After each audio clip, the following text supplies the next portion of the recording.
Hey, everybody.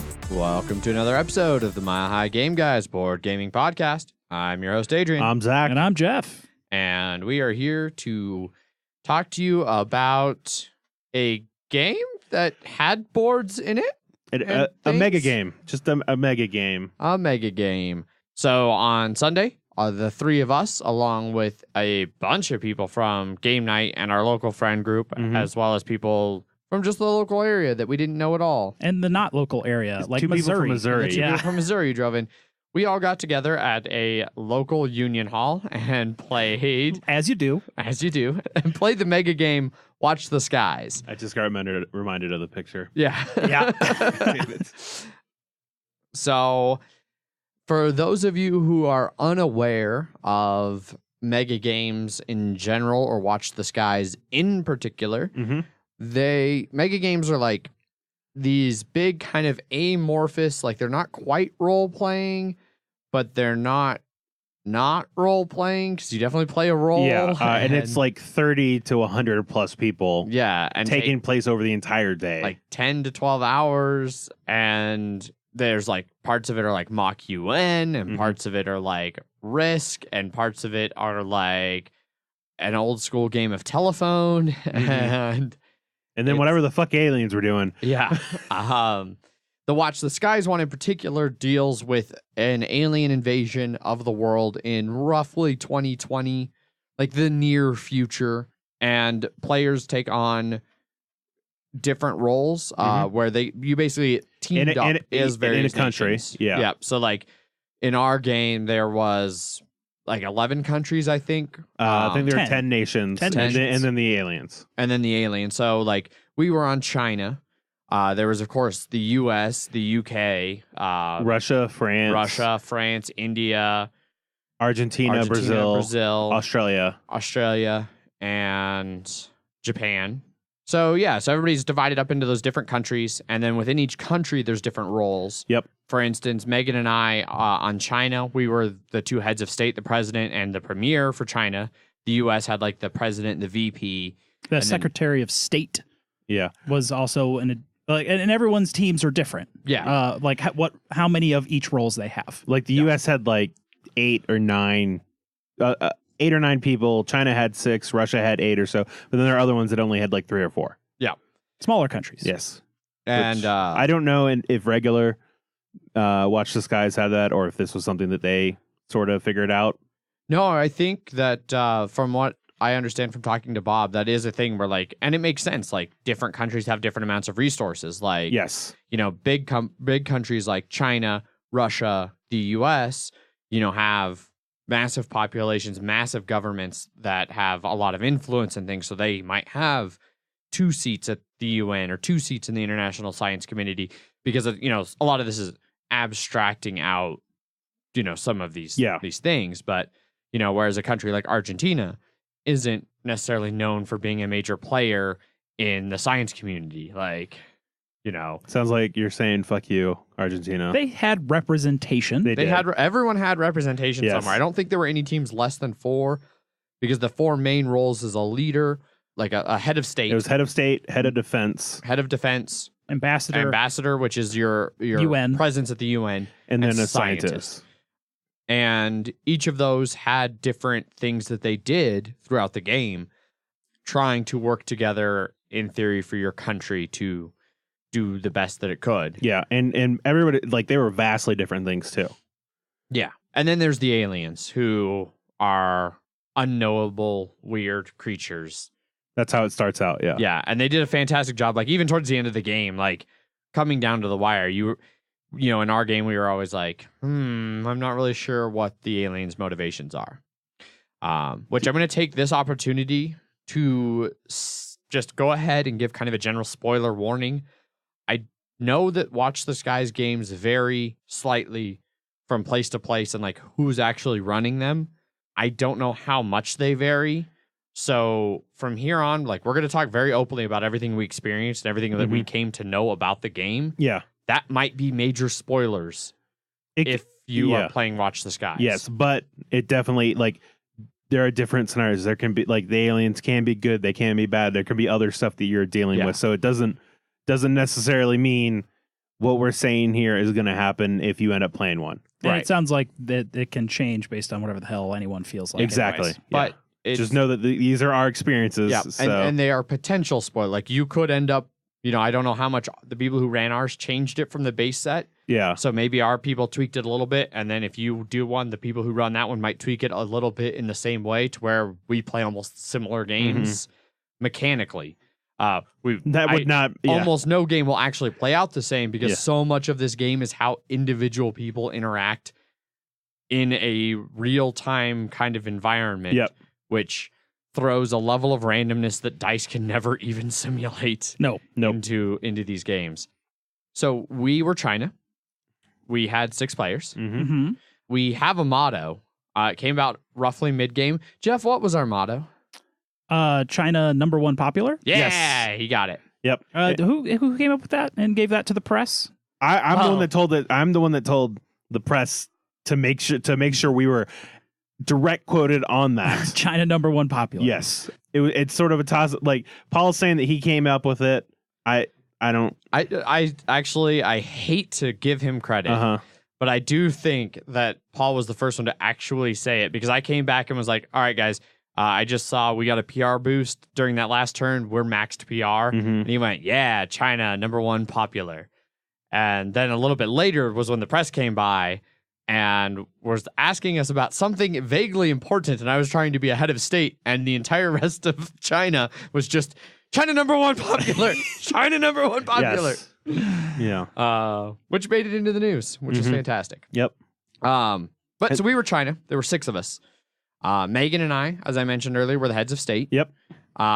Zach, you and Paul were the various defense personnel. I was the chief to the defense staff, and he was the commander of the 2nd Artillery Corps. Yes. That's weird. Mm-hmm. Yeah.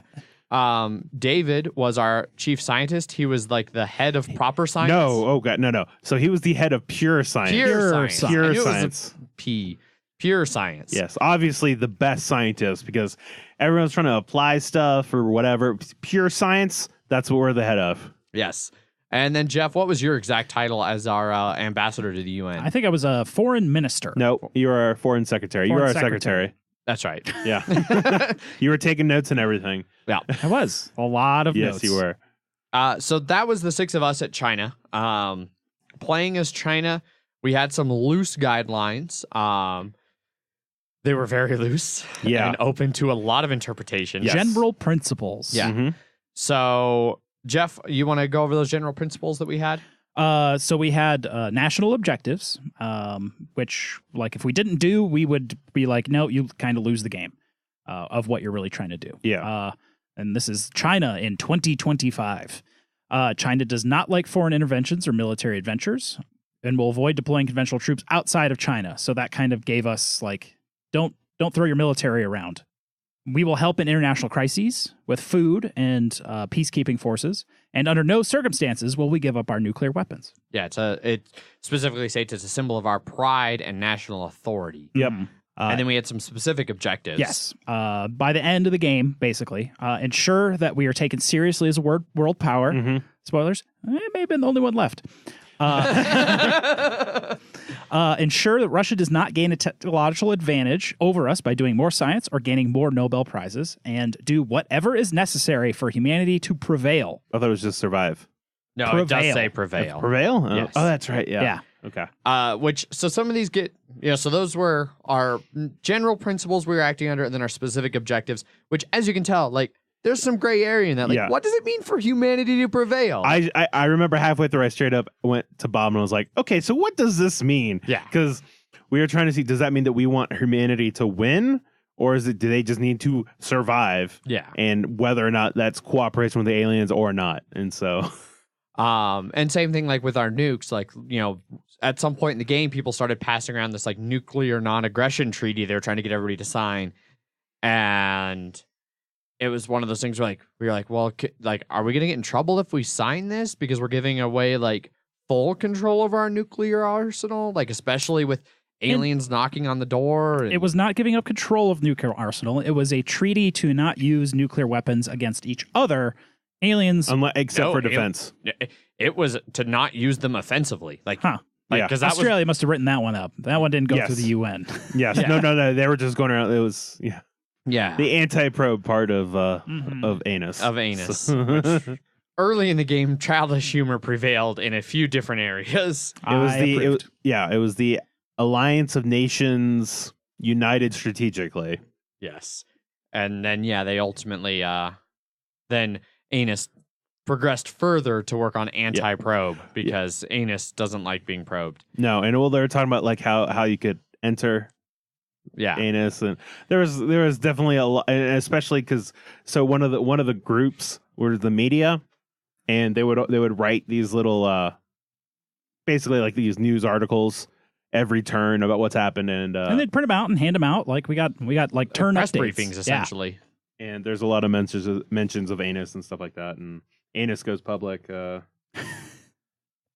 UK scientists said they are quote unquote excited to be in the anus pushing stuff out. Context, obviously, but yeah. I never really understood what anus was as in the UN. So anus was technically. So this is something that like. This was purely player made. Yeah, it was player made. They had to go get approval from the people running the game who gave that approval. In other games, that might not happen. But essentially, what Anus ended up working out as is nations initially were able to sign on and pay like a 2 money entry fee. At which point, they were allowing them to pool tech resources to research advanced tech. That anybody who was in the organization received those techs, which normally like they weren't supposed. The tech wasn't supposed to work that way. So the game runners let that happen, and then like a little ways into it, when they realized that oh shit, this is gonna be really powerful because they're just gonna pool all their resources and get all the tech. Then they started being like, all right, well now you're gonna need to pay like annual dues that are gonna come out of the game. Like nobody gets to keep them. Like you're paying them out of the game, like things like that. And they fluctuated between like 2 and 3 money a turn, which is huge considering like max money based on your nation. Because this was another area where the nations were very unique. Like as China, we had one of the highest like peak money earnings, and at our top, we could only be making 20 per turn. Yep, there are a lot of ones, especially if they went down in PR, because that was how you got money. Yeah, like getting 5 a turn. So if you're like, well, we had to spend 2 to stay in, it was. And that was something that like we did very well as China. And I know that was something like, there are a couple times I even overheard the game people talking off to the side. Like I'd come over to look at something by the main board and they'd be talking like, man, China is like doing really good at this. Because they announced at the beginning, like PR is going to go down pretty consistently over the course of the game. Like there's all these regular like terror checkpoints. Like if you've played like, I liken them to like in Suburbia, the red tape markers. Yeah. Like you cross this marker and then everything shifts back. Mm-hmm. There were regular points of that throughout the game, plus like just the most random fucking mention in the media of some little thing that you say. The game runners could be like, "Oh, that's negative PR. You go down to PR." Yep. But there were very few ways to boost PR. Mm-hmm. One of them was spend 10 money just to boost PR. Yeah. Now, I definitely want to say that like halfway through, once our motto became China #1 popular, I definitely made sure to like we need to make sure our PR was consistently up. Yeah, well, when we first got it high, because we got it maxed out like mid-game, and then it dropped back down to, at one point, it was below the starting value, which is roughly in the midpoint. It's on the higher end of middle. And then we brought it all the way back up. But like we made that a very specific point because, one, I figured that played into like, we thought there was endgame scoring. Yeah. Spoilers, there wasn't really. But we decided like, but it was a personal goal. It definitely for sure was a personal goal of China. And then I thought, how could we not be #1 popular if our PR wasn't at the highest? Exactly. But other nations, like there were times, when I'd go over there and look, and we're maxed and making 20 money per turn, and other nations are making like 4, 6, 7 maybe. And then some nations, even on their max end of the scale, they could only have made like 14. Yeah. China has advantages in some regards. Maybe even superpower of some sort. Maybe. So money's useful. Money was useful. Money was super useful, especially again late game. As things started condensing and like people started really focusing on like 1 or 2 objectives. or when you felt like you had, all right, we got 2 of these 3 like pretty solidly unlocked. Let's just go heavy on this other one. Let's just throw money at it. We were greasing a lot of wheels. Yeah.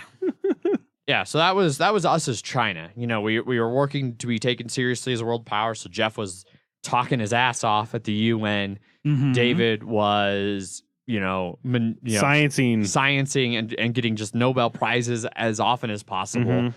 And, world leaders, Megan and I, we were trying to broker deals and like sign non-aggression treaties Mm-hmm. and like interact with the aliens and like be a positive force. I was like, it took me a couple turns, but I very quickly came to realize like the power of the media in this game, especially since there was one media in the entire game. No getting to be like, oh, this is good media, that's fake news media. No, there was one media, and their word was apparently fucking truth. Yeah. GNN specifically. Yeah. Yes. But I got to be like, realize that importance. And so like I was constantly going over and talking to the media like, hey, I've got something for you. Yeah. I overheard this. Yeah. I've got juicy tidbits. Yeah, I remember there were a decent amount of things for all of our different roles. So as the military ones, I was able to go to the military board, talk to people around the world map, but then otherwise I could only go back to our station. So I couldn't go talk.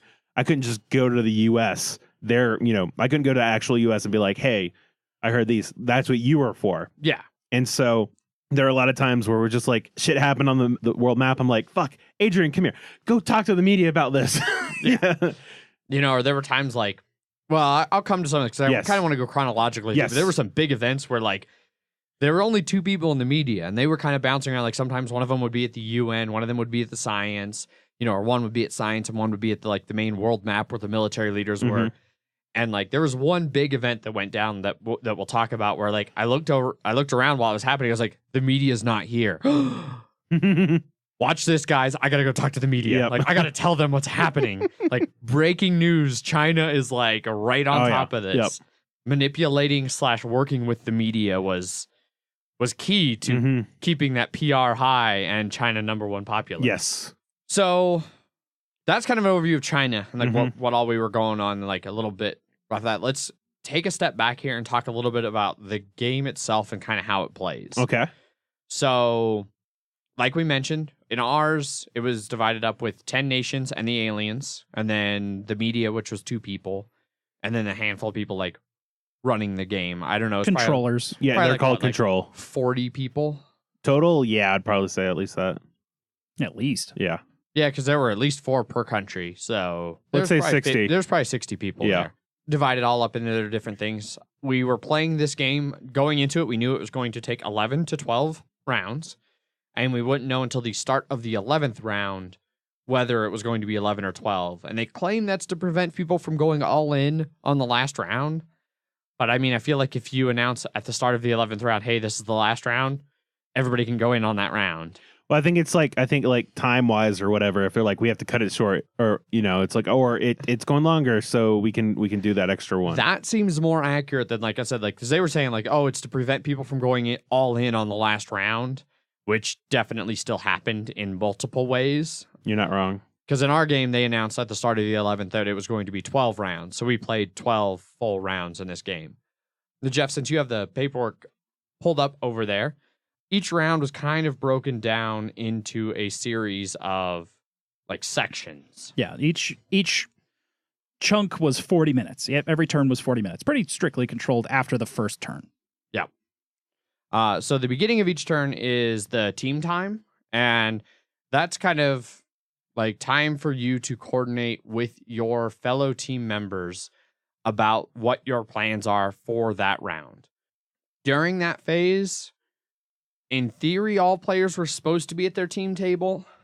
In our game, they were pretty lax about at least world leaders being able to move around a little bit and still talk to people. But that last 10 minutes, just kind of plan what you're going to do your round. Like, hey, Jeff, when you go to the UN, like, here's things we want to push at the UN. Here's things we want to focus on. Like, David, what science do you need, to do your science? Like, all right, Zach, Paul, here's a little bit of money to operate some interceptors. Don't get crazy, things like that. Then it broke out into action time, which was kind of where, like, I would say a lot of the game happened, like especially the more gamey aspects of the game. Mm-hmm.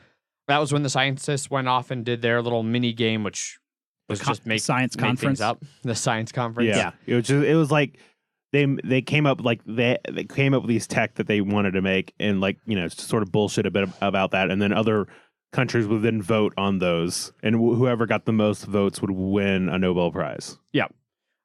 Which also got them science points. That's what they were called. Very arbitrary thing that had no tangible use for us. Well, certainly not for us, and then for other countries, like I think they had like, have the most science points, but that was the most tangible use. Was just have the most of this thing. Alien and military players, including the world leaders, went over to the main map during this phase and went through a set series of actions over there, which I'll come back to. The foreign ministers, press secretary, or not press secretary, what was it? Foreign secretary. Foreign secretary, in Jeff's case, all went to the United Nations and started doing United Nation things.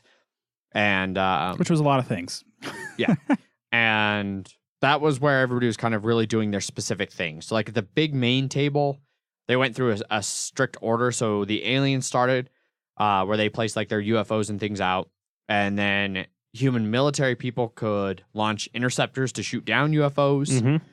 After all of that was resolved, aliens resolved their missions for any surviving UFOs or mission counters. And then heads of state did their agents, and then special agents were resolved. And that was the end of that over at the main map. Then you go into diplomacy time, which is 10 minutes.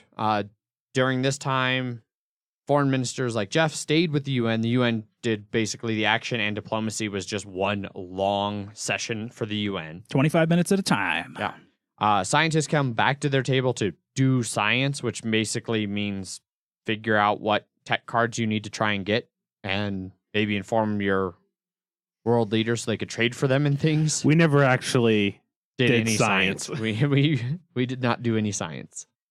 And then the military players and the heads of state also kind of came back to that main table to coordinate, and that was a big time for military or for world leaders to go around and talk to other world leaders, like, I saw that like you shot down a UFO over my airspace. Like, what the fuck? We don't want that. Or like to go over and talk to the press and be like, hey, there's a UFO that landed in China. They're under our protection. We're going to look out for them. We're trying to open up lines of dialogue with them. Things like that. And then there was a vague update time, end of turn, which is probably the least like done part of the game. Like they just kind of wrapped that in, I feel, to the beginning of team time. Yeah. But those were the things that like everybody was doing. So Zach, why don't you talk a little bit like what were your turns consisting of as a military leader? Well, China, unfortunately, not the most exciting. But... No, since we were very much China first, it was basically, especially because we didn't want to move the military outside of China. No, unless absolutely needed to. And no one really fucked with us. No. Well, yeah, basically, it was the beginning. We're like, because early on, we had the aliens. Like, we got some communication with the aliens, and we're like, you can land here so we can figure out what's going on. And then they're like, so they were going to land there, and we're like, all right, if anybody messes with aliens in our thing, that's considered an act against China. And no one really fucked with us. No. And because we didn't want to move military out literally after the second round, my job was just, all right, do you want to do interceptors? No, we don't want to do interceptors. Do you want to move your army? No, we don't want to move our armies. We shot at aliens two or three turns in a row. No, I said it was after the second round. Okay. And then later on we did it once we can get to that part later. But the majority of my time and Paul's time were just sort of watching what was happening on the world map. Yeah. Which seemed to be what most other military people were doing. There wasn't a whole lot of global conflict. No, but there was, there were like a Zimbabwe uprising or whatever that thing was. And people were like, oh, we can go send our guys there. And I was like, can we go send our guys there? And everyone was like, no, because we need to keep our stuff in here. I'm like, okay.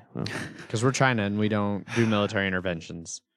Unlike even though it was some of our peacekeeping troops, I was just like, our UN inspectors. I just wanted to do something. I think in this respect, because we were so just contained about China that we didn't really need 2 people for that. No, definitely not. I don't think many people needed 2 military. No, I mean it made sense for some, but because we were just so confined, and it was like, unless somebody messes with us, in which nobody did.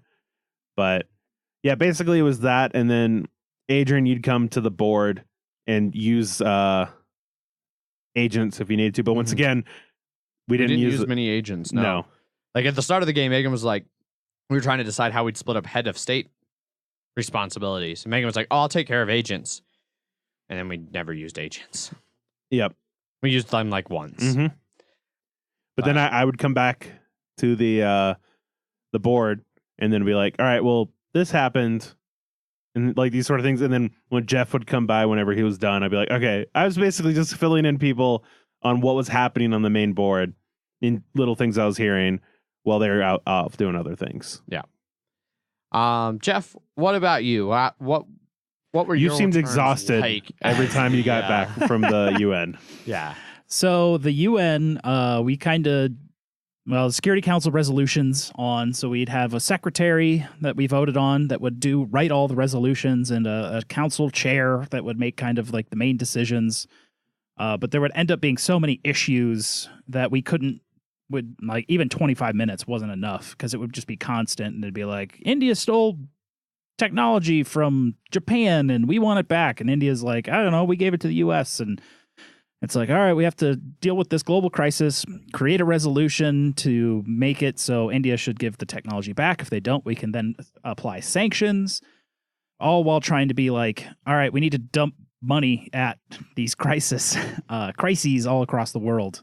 Which with the first turn, it was pretty calm. Like aliens weren't really around. And it was just like, Ugandan food crisis. I don't know, put up 2 refugee camps each at different countries' borders and throw a bunch of food at them, and success, hooray. And then the second turn, it's like, hey, there's aliens. What do we do? They're shooting them down now.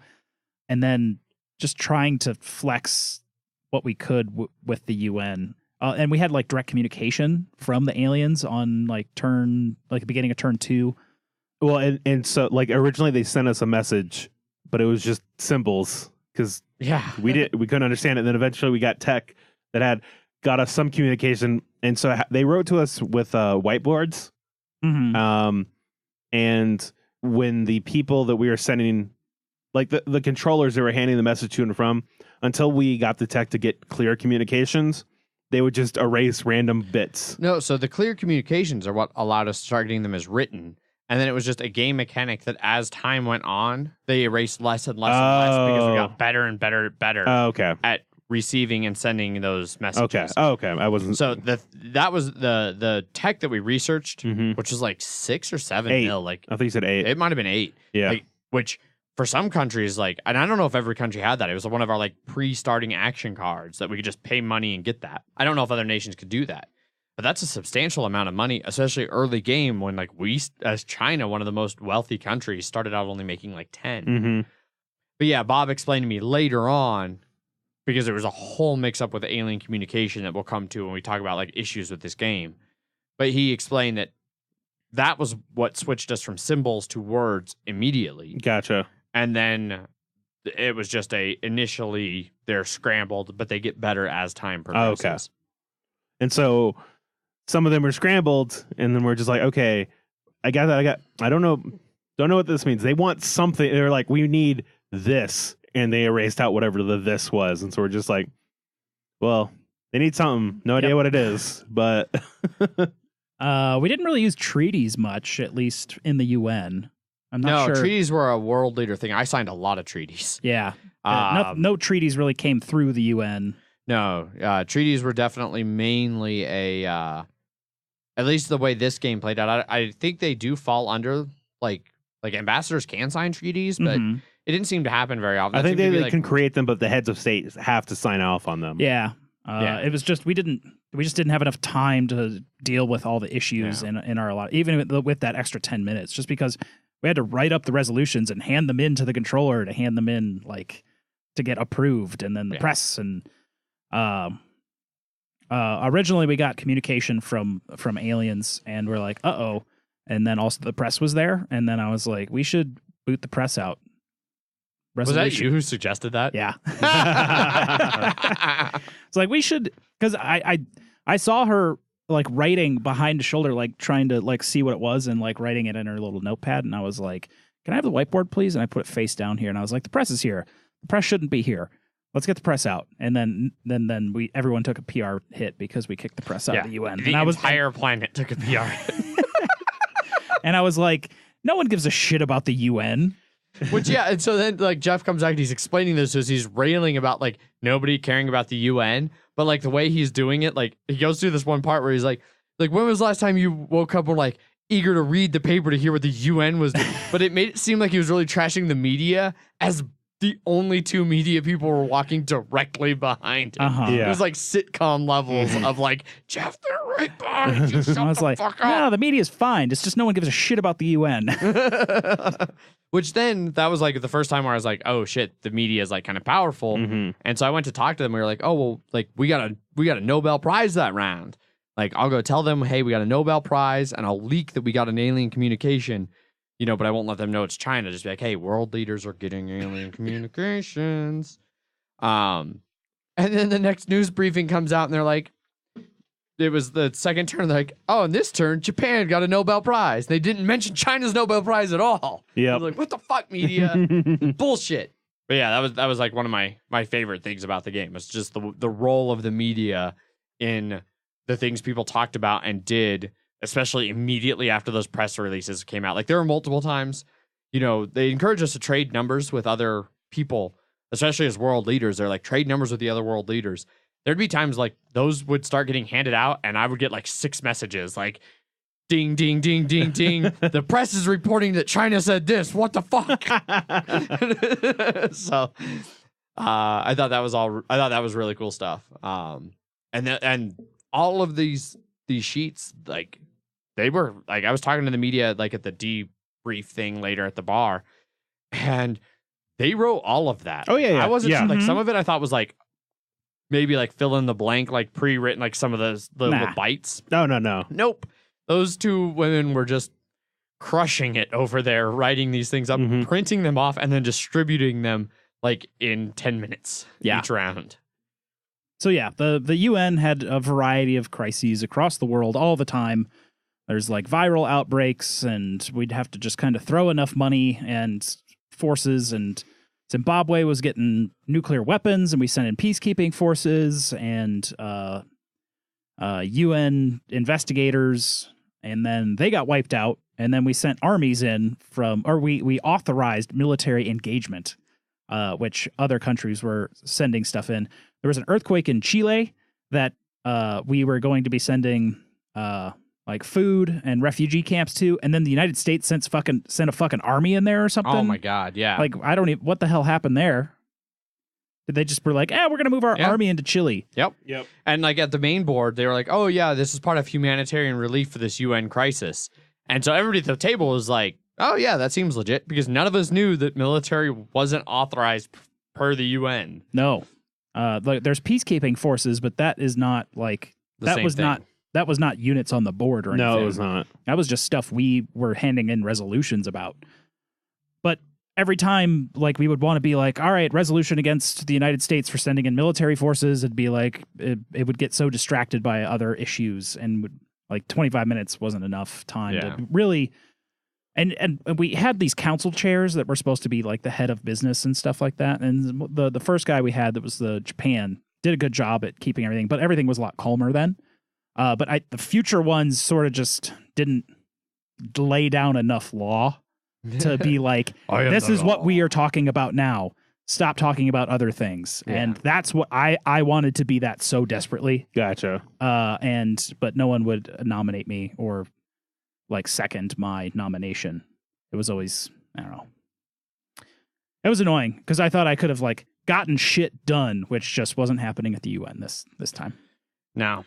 I also like, as the world leader, like when I found out from you that military force wasn't authorized, like I immediately went over to like Argentina and Brazil and was like, hey, U.S. is moving troops into South America. Like, China thinks that's messed up, man. Like, you guys are the powers in South America. Like, you should be the ones in charge. Like, and they're like, yeah, the U.S. wasn't supposed to do that. We don't like him. And I was like, sweet. Like, I'm gonna get some allies here. And then nothing came of it. Yeah, it was really just later on. Brazil signed like a super duper alliance with the U.S. It was like, come on, Brazil, you're better than this. Don't trust those capitalist pig dogs in America.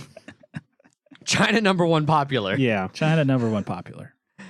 So yeah, we would go back and forth at the UN on issues. There was a lot of asides and stuff like that with other ambassadors. The ambassador from England had like a sweet pre-printed off like nice. Oh, if we play again, I want to find some way to do something like that. Yeah, like, hey, I have like a science treaty here, and it had like a nice emblem on it and just a very nice font. Yeah.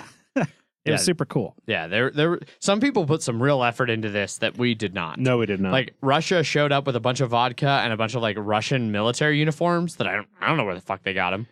Yeah, I mean, and just remember that we literally, when we got there, we're like, we should probably figure out what roles we're gonna be.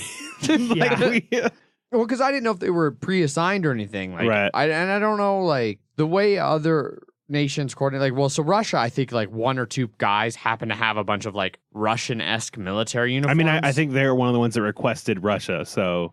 yeah. But I don't know if they all knew each other. I know a good majority of them did. I knew, like, 2 of them from game night, but I didn't know the rest of Russia. And so I didn't know how well all of them knew each other or whatnot. But yeah, I mean, they even had like a big silver suitcase that later on became relevant because it was their like nuclear football. Yep. Like, and they even had me take a picture of them, like with it open and a hand hovering over the button. Like, because things got interesting later. Yep. For world leaders, it was way more hectic. We didn't have a specific place to be, and we were really allowed. Your place was everywhere. Yeah, we were allowed to mingle. Like, you know, we could go hang out by the science people and like converse with not just our own scientists, but even other scientists a little bit. And there were times, you know, there were times I was over at the science thing, like talking to David and like kind of like whispering in his ear, like, hey, here's what's going on in the rest of the world. So here's what we should try and do, you know, or like later on when things started really going nuts, like I'd run over to the UN and be like, Jeff, this is happening now. Like, be ready for this. We also were the ones who like collected the money and then had to just determine how to spend it. Which Megan took over that because I'm notoriously irresponsible with money. But yeah, we were just kind of all over the place. This is another area where like Megan and I were talking about this. We're not sure whether it was useful to have 2 people for it because like we ran into situations where like we would almost contradict each other. Like I'd be meeting with one world leader and saying one thing or signing one treaty, and she'd be meeting with a different world leader and saying something else or signing a different like opposing treaty. Like at one point you could only have a max of 2 trade agreements at one time to earn you extra money. And we signed like 3 or 4. So we were only getting 2 extra money, but we were essentially giving out 4 extra money around the board. So it worked well for those nations. Yeah.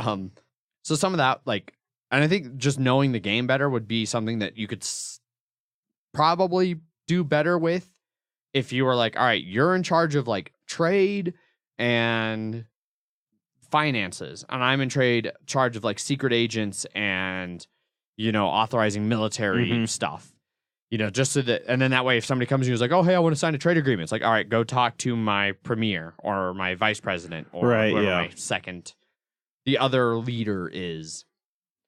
But I liked a lot of the world leader thing. I liked being able to move around and kind of have a better idea of like what was going on in each place. But at the same time, like not having specific responsibilities that like, I don't know, like there were definitely some times where I was standing around like, well, what should I do now? Like, should I go You need to be a bit more proactive, it seems like. Which, depending on how you like to play a game, may or may not. Like, it typically worked pretty well for me, especially like once the game started going and I got comfortable, like, and I'd met some people and I knew who they were. It was easier to go running around and be like, hey, you know, Argentina, I need to talk to you. Like, step away from your people, Mr. President. Come speak to China. Yeah.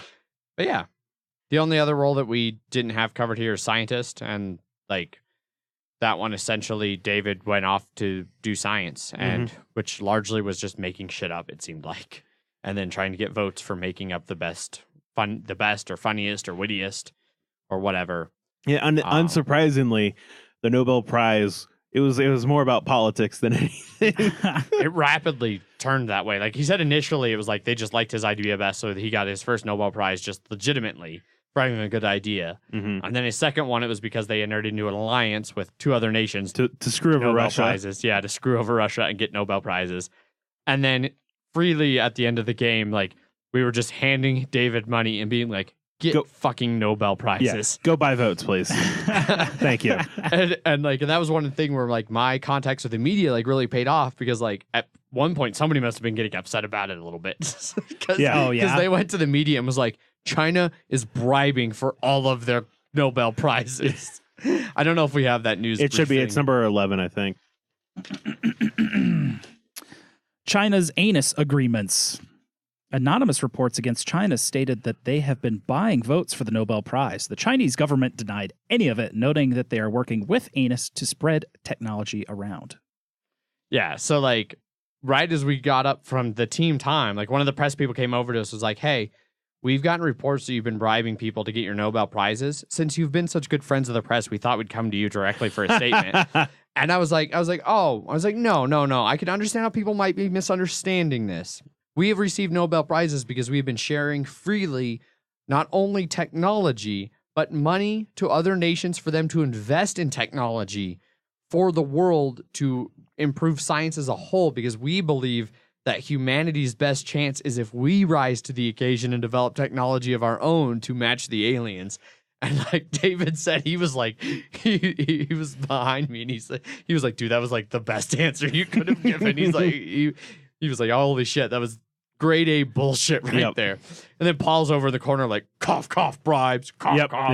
Yeah. Paul, the media's still here. Shut up. Yeah. But I really enjoyed how like so much of the game was that kind of stuff. Like just figuring out ways to circumvent things. Like everything was tradable in that game. Like you could trade tech. You could trade so tech was weird. You earned tech cards that were like alien crystals or communication systems or whatever. And then you applied those towards specific research that you had, which you could trade the research papers, which would tell other people what they needed to get that tech. Or you could trade your individual tech cards and things like that. One thing that we also had under our acquisition coming off the UN. So the aliens visited at one point, and we're like, "Oh, we're peaceful. Here's a bunch of." Let's come to that. Okay. I want to go through the narrative of the game here in a second. All right. Like, but yeah, so you could trade all different kinds of things, and like that's where like ultimately like David towards the end just started greasing palms for things. Yeah, because for our keeping a tech advantage over Russia, it was through doing that or just Nobel Prizes. That's why we started just buying Nobel Prizes. Because Russia wouldn't stop shooting down aliens. Yep. So they had so much more tech than us. Tons of tech. So that's where near the end we're like, David, fuck everything else. Fuck trying to build all these things. Just go get more Nobel Prizes. That's all that matters. And so we had those science points, those tech, and the money. He's just like, all right, what I need to do to get votes. Yeah. Which I was standing over there at one point, like he asked somebody like that, and the person who was standing next to him, like in a different conversation, was like, hey guys, China's over here just willing to buy votes. So if you're interested in selling your vote, talk to China. He was like, yeah. All right. Actually, thank you. Yes. Yeah. Feel free. Thanks for making that announcement. Feel free. We have money. Yes. Does money still work? But yeah, so let's take a second here and go through kind of the important timeline of the game. Important events. Yeah. So the game opens with, in our little dossier, it tells us that like we've known as the government, we've known about aliens since like the 50s, and the general public doesn't. And for a long time, there's kind of been this like, they left us alone, we left them alone. Well, now at the start of the game, they're showing up in greater numbers. Abductions are picking up. Like things are starting to accelerate. Yep. So the first time over at the map, the aliens just drop a ton of UFOs all over the map, including Mongolia and in South Korea, which are our neighbors, more or less. and I know we scared one of them off. No, we damaged the one in Mongolia, and then we missed the one in South Korea, but Japan scared that one away. I think they shot it down. Or one of the two. Destroyed it. Yeah, it either gets destroyed or it goes away. Gotcha. So yeah, so because at this point, like as China, we didn't know anything about alien objectives or like whether they were friendly or aggressive or anything. All we know is there are aliens, and like they started already like it was strongly hinted, I think, through control for the game that like, hey, these might not be good. You can shoot them down, and everybody's like, yep. Like, almost every nation attacked UFOs in the first round. Yeah, and the UFOs that survived, they had missions that we didn't know until they completed them, and it's either infiltrating, which that helps them get cards, which we didn't know what the cards were. No, well, we sort of did, but that's because they gave us the wrong cards for damaging the alien. Oh, but I missed that. Well, it was just that it was human culture. Oh, and then the other one was abduction, which if they did it in actual, like if they did an abduction in China, they either get cards or they could actually take one of us. But they did abduction in Mongolia, and we didn't know what that meant. We just are like, we don't like that they abducted people right fucking near us. Yeah. So, Mongolia is under our sphere of influence. Yeah. Mm-hmm. Yeah, and that was the first round. Like, Jeff, do you remember anything? Like, did anything stand out at the UN for the first round? No, just food crisis. That was really all that happened. Yeah, yeah. And as world leaders, like we sort of laid the grounds for how the UN was going to work after. I think the first round was really just to get used to what things are happening. Yeah, for me as a world leader, it was essentially a meet and greet, like going around, especially like as China. Like a lot of people came and talked to us initially. You know, the first two people I traded phone numbers with was the U.S. and Russia. Yeah. It was like basically mimicked the real world. Like, all right, China, U.S., Russia, like you're the superpowers. Everybody kind of gravitated towards one of those three, you know. So then going into the second round, the aliens had succeeded in placing some infiltration sites. So like there was alien presence on the board at this point. Yep. And so the aliens started getting cards, you know, and people were kind of still pretty skeptical about what those their kind of things. Motivations were. And then when they started putting they started sending more and more UFOs, we decided, especially because we didn't like them, you know, abducting people from Mongolia right near us. There were a bunch of UFOs that were sort of near us, or like that we basically said, like kind of went in our airspace in some way. So we sent all of our interceptors out to basically like Asia and then south of us too. Yeah. And, we started attacking them. We drove some off, but then a bunch of people came out to us after that, and they're like, "All right, we didn't really like how, like, because one of them was in Australia, which was a player, and they're like, are you just going to start attacking any UFOs that go in anybody's country, not let the countries and stuff deal?" We got a lot of negative feedback. Yeah, even India, and it kind of was interesting because like India was fairly antagonistic. Ultimately ended up being antagonistic towards the aliens almost all game. But India, like, was one of the other ones where they're like, hey, you know, we don't really appreciate you shooting down UFOs over our country. You know, and in both situations, we were like, well, they were doing abductions in the Ukraine and they flew through China. And so we just pursued them and shot them down. It just happened to be over your airspace. Yeah. Like, the Australia guy was like, well, did you get any tech? And Paul was like, no, the ship was vaporized. And so we didn't get any tech. But yeah, we won't shoot them down in the future. Even though we totally got attacked. We totally got attacked. And the guy totally knew that we got attacked and we were just full of shit. Yeah, because it's Paul. Yeah. It's bullshit. Bullshit Paul. And then so that was when people started getting communications from the aliens. That was right around the time that the aliens met with the UN and you kicked out the media and everybody took a massive PR hit. And one PR hit.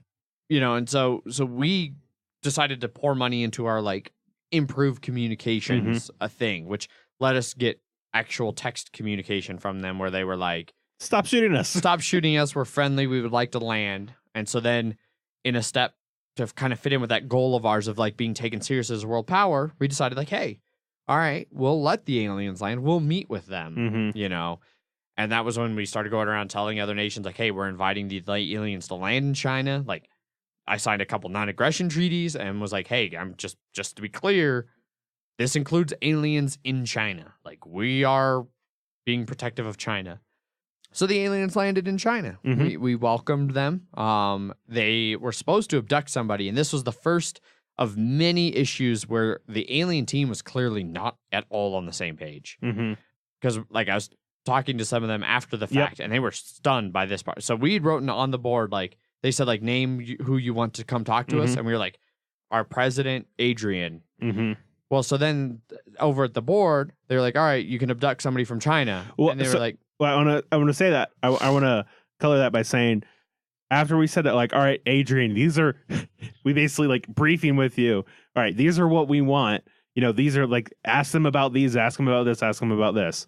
And then when they abducted somebody. Yeah. And so the control's like, all right, who are you abducting? And the alien's like, he's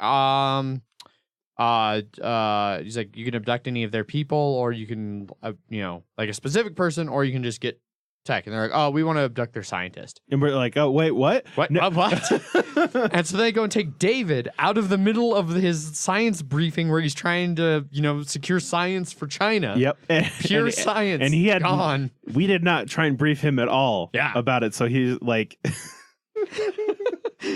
So they ended up meeting with him face to face and getting to talk to him, and then they returned him back to the meeting, and everything was fine. And then they had some infiltration units clearly on the map in China, which they said that they wanted to research human culture. Yep. And so they're going to send down a couple ambassadors to basically periodically give the aliens that information. Yep. And we went to the media, like, hey, they're staying here to learn about Chinese culture and world culture, and we're helping them, and we're friendly towards the aliens.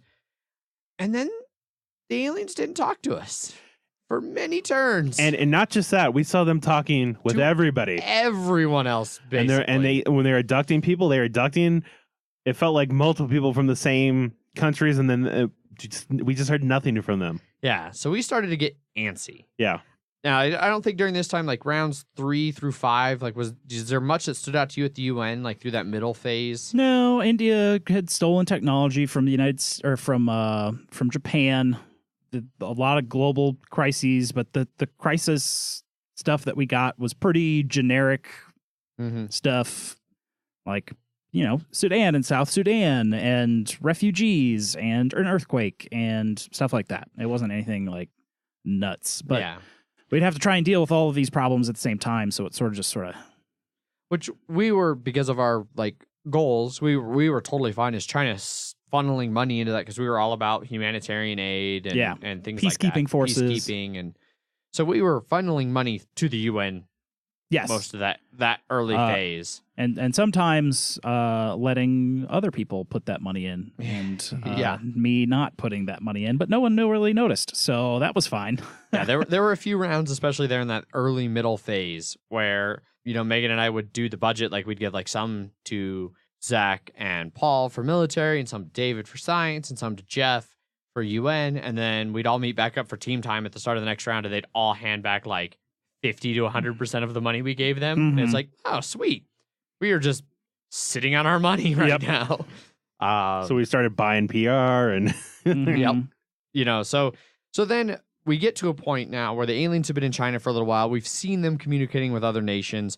People aren't like, other nations have kind of stopped really interacting with us. Like, we started to feel like we were losing out on that being taken seriously as a world power. Yes. And at this point, our discussions during team time started to turn negative towards the aliens. We were like, and we tried not to get too meta, but it was one of those things also where it's like, half of those aliens are personal friends of ours. Yes. And they're not even fucking talking to us. Clearly, they are fucking evil. Yeah. Like, they think they have our trust because we're friends, and they don't need to talk to us.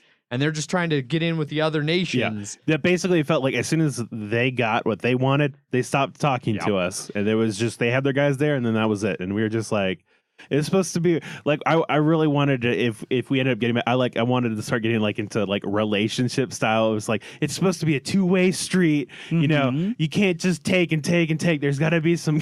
Yeah.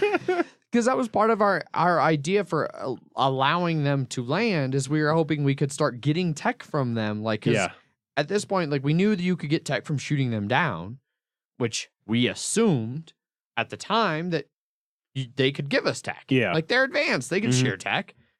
Turns out, no. They had very little. They had none. Oh, yeah. It wasn't until like at some point they finally went to control and was like, everybody thinks we can give them tech.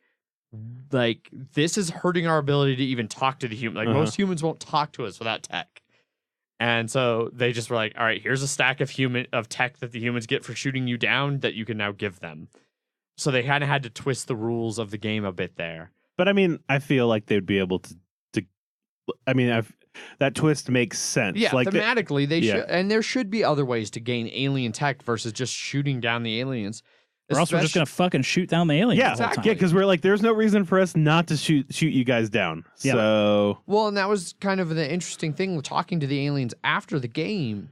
They said by turn 3, they were down to 8 total. Like, they had lost like 50% of their UFOs by turn 3 of a 12 game. Yeah. Like, and the only way they could apparently really communicate, and this was another area where, like, so I mentioned at the start of this, like, part of this turned into a giant game of telephone because, you know, what they'd write on the whiteboards, things would get erased, so you'd fill in words or whatever, and, like, a lot of it made sense, but then it gets a little mistaken, or somebody writes something like, oh, we can only talk to you if we have a UFO in your country.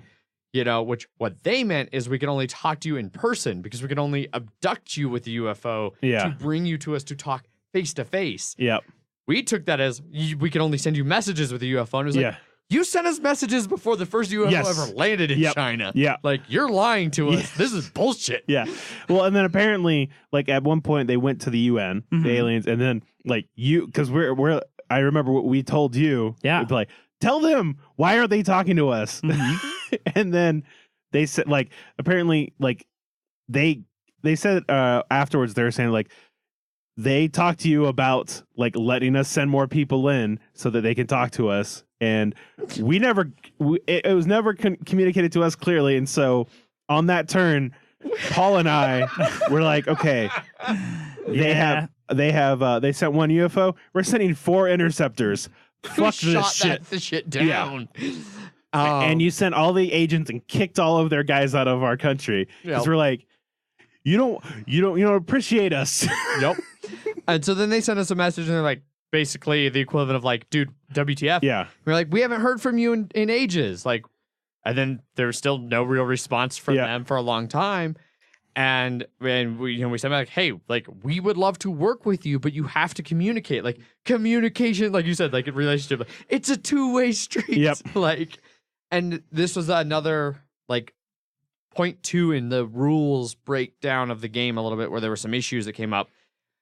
The way we understood it as China is that we could only reply to messages that the aliens sent us. Yes. Apparently, that tech we researched in, like, round 2 let us send messages freely to the aliens. So we could have been sending them messages the whole time, like, hey, why haven't you talked to us? Why are you mad at us? Yeah. Just text, one-way texting. Yeah, exactly. Aliens be ghosting. That's what it felt like. Yeah. But they were just, so they had 6 whiteboards, and that was it for communicating. So if those are all out in other countries, they couldn't send us information. And then, so talking to the aliens after the fact.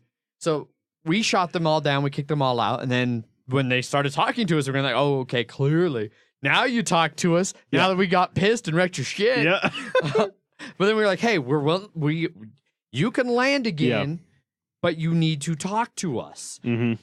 Well, so I was talking to them after the fact, and they were like, at that point, we were pretty sure that was just a bait and switch, and you were waiting for us to land so you could shoot us down again.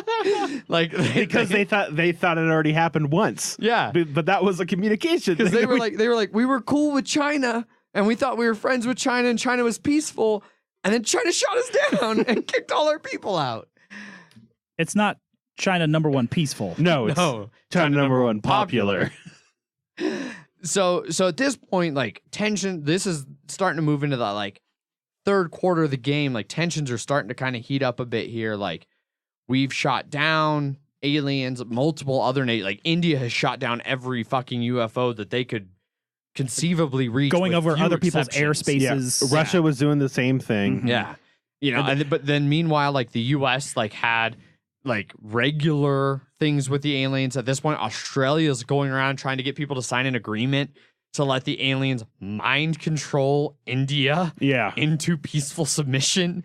And like, part of our thing is humanity has to prevail. And so like every time Australia came around with that shit, we're like, fuck no, like mind control, that's not humanity prevailing.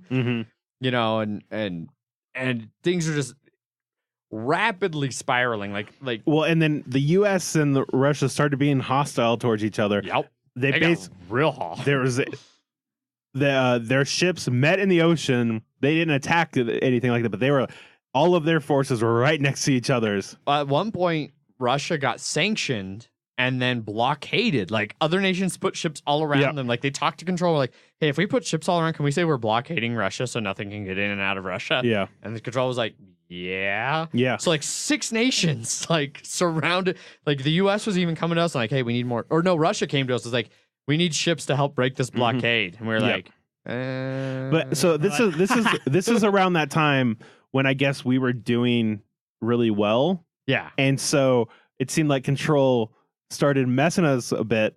So I know in the UN, we passed those sanctions breaking trade deals, and then we took a PR hit for it. Yeah. So because they annexed Ukraine. Yeah. And then you were like, well, we're breaking that trade deal. Yeah. Because did you specifically say you were breaking the trade deal? No, well, we were passing sanctions. Yeah, okay. And Control was like, well, that's breaking trade deal. And I was like, yeah. Okay. And then we took a PR hit for it. So, because I went over there, like, because I was constantly over there, like, checking on our PR, like, trying to anticipate what income was. And I saw that we were down one more than I anticipated. And I was like, dude, Control, what the fuck? And they're like, oh, yeah, you broke a trade agreement. And they're like, I was like, well, we only went down 1, and this sheet says trade agreement breaking is down 2. And they're like, well, you know, we figured since it was part of sanctions from the UN, like, you didn't specifically, as China, break your deal. Like, you were forced to, so we only put you down 1. And then the media reported favorably in that situation that, like, hey, China was willing to sacrifice trade. I went to the media. I went to the media, and I was like, the because situation we had in Ukraine that PR break, is far more important to us than our trade agreement with Russia, who does not deserve it.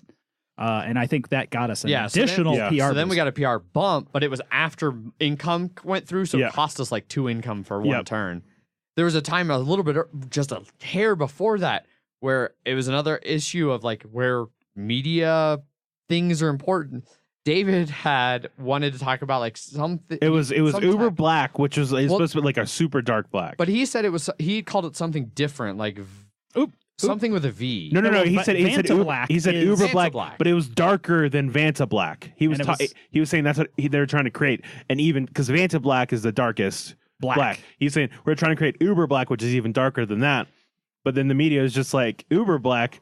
Racist much or something like that? The headline. And they put it at the very bottom, like, and there's like this little, like, basic little silly taglines of like, aren't real news. Random news. And it was like, China scientists working on Uber Black, ...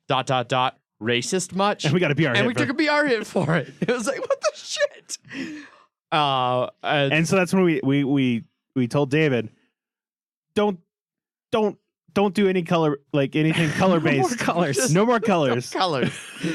And so things like that, like I was almost legitimately pissed because for a second it did feel like we were like I'd been over there by Control and they were talking about how well we were doing, and like we were the only nation at that point that was positive PR from starting value. And they're like, yeah, China's like killing this, like they don't have any really adversaries, and so it felt like Control was like fucking us, and I was starting to get a little heated. But then Megan was like, hey, like, that's the media. Like, that's actually pretty accurate. Yeah. Like, the media prints something silly in a random headline, and the entire world reacts to it. Yeah, like, exactly. I was like, yeah, you know, you're probably right. Like, okay. And then, especially because then shortly thereafter, then it got re-aggravated when we took the PR hit for sanctioning Russia for invading the Ukraine. But then we got the bonus back, and it was like, okay. So... around the same time, the aliens were regularly at the UN each turn. We so much so as voted to have them a seat at the table. Did not last long because I think that's right when we started shooting them even more. Some people did. Yeah. But Wes, as an alien, was going to be at the table. But Wes also brought gifts to the United Nations. Yes. He brought 4 superfood cards. Advanced superfood cards. you can trade this card for like $5 million, whatever. We were rolling in money at that point. You can get 2 PR if given to your own population, or -5 terror if used in support of UN humanitarian aid. Terror was getting up pretty high there at the end. So we sat on these cards for a turn. The UN did. Well, the UN. Yeah, so I was at the UN when he dropped these off, and I immediately came over and like whispered in your ear. I was like, dude, we need to get those cards. Like, we need at least one of those, because we had just taken those PR hits. Like, we were falling down. I was like, no, China #1 popular. We need those cards. We need at least one of those cards. And then I kind of walked away, counting on Jeff to get them. And Jeff comes back from that meeting with you, and he's like, "Yeah, we didn't do anything with them. They're sitting there." And also they counted them at the end and couldn't find the 4th one that I had, and I was like, "Oh, it's right here." You just were you just like sort of looking at like hideaway, or was it like actually tucked? No, somewhere? it was not tucked anywhere. Okay, it was just like I had it, but it was like at the edge of the table. Oh, okay, like, oh, China, and yeah. So then later. The next turn. The next turn. They weren't even mentioned once by the UN. Mm-hmm. So I took it upon myself to take one. Yes. We stole it. I mean, to be honest, we stole one. There's no way around it. We stole one. But no, what's great is that you came back, you had your little notebook, and you're like, so remember that superfood that we were talking about? And we're like, yeah. You flip open your notebook, we see it, close it, and you're like, I procured one. We're like, okay, what do we do? And then we're like, hey, Bob, just come here real quick. Just Bob, a little talk just right here. He comes near to stand by. We're like, no, take a seat. Take a seat. There's a seat right here. Just take one right next to us here. Yeah. Get real close so no one like Japan that's behind us, so they can't really see what's going on. Yeah, we needed this to be really on the DL here. Yeah. So we asked him like, hey, like, is this legit? Yeah. And he was like, yeah. Well, I love how Jeff is like, you know that UN, that superfood that they haven't been doing anything with. And he's just like, yeah. He's like, you flip it over and show it to me like, so we have one now. He's just like I instantly see a smile on his face. He's like, okay, all right. So we turned that one in for a +2 PR bump, like just to control real slyly, like, hey, we got this superfoods. You don't need to ask any questions. We care about our people. We probably have 1/4 of the population of the planet. We want to make sure that they're fed. Yes. China #1 popular. Yes. We got to be popular with our people. And so we got a 2 PR bump from that. Yep. And then wasn't it later like they actually announced like, some superfood was so everybody gets a PR bump or something like that. Yes. The UN controller came over the turn after and was like, all right, all of you got a plus PR bump for your use of the superfood this last turn. And everyone was like, yeah, all right. And had like really no idea that no one should have been able to use one. Yeah. That was probably them being like, well, it's probably not fair that China like just totally palmed a superfood. Yeah. So everyone got a PR bump. Okay. But I don't think anyone realized that I stole one to do that. Yeah. So then... So what happened at the end of that? So the next turn, I stole another one. Because once again, no one even referenced them at all. They were just sitting there on the table, and I was just like, I'm not going to let it sit here on the table. So you came back and you're like, well, we got another one. And then it's like...